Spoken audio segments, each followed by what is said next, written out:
新闻一开始，先来关心南北两党想要伫5日抗战前，利用人数优势，互国会改革法案三读通过。昨因伫立法院告明，今仔日一透早就随起冲突。议场的门口口有车辆界甲郑嘉宾拍做伙倒伫涂骹。议场的内底，郑嘉宾是甲陈静辉拍个倒，佮郭国文甲9万来的物件抢走，害9万来跋倒。规个宴会是乱吵吵，立法院长韩国瑜主持党团协商3届，拢无共识。我们3点半。民进党立委郭国文向甲立法院秘书长9万来手的资料抢走，9万来唔拿跋倒，连目镜拢落来。郭国文抢完物件就走出议场。院长会对这个郭委员提告吗？这是国民党甲民进党到底要拼5日抗战前三读通过国会改革国法，引起朝野立委冲突，再起议会也爆发身体冲突。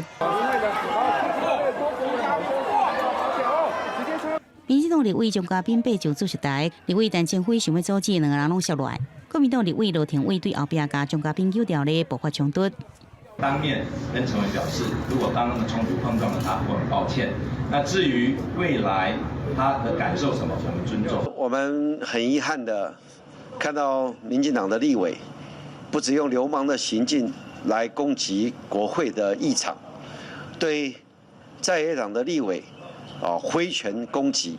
但政府批评钟嘉宾的下室的是建立伫白菜画顶面，无法度来接受。议场对早起就是混乱的局面，国民党立委齐卡心、分乌达拉，也有国民党立委查水的喇叭来。议场韩国瑜需要宣告禁止炸违禁品，早起国党立委为了抢先立场爆发冲突。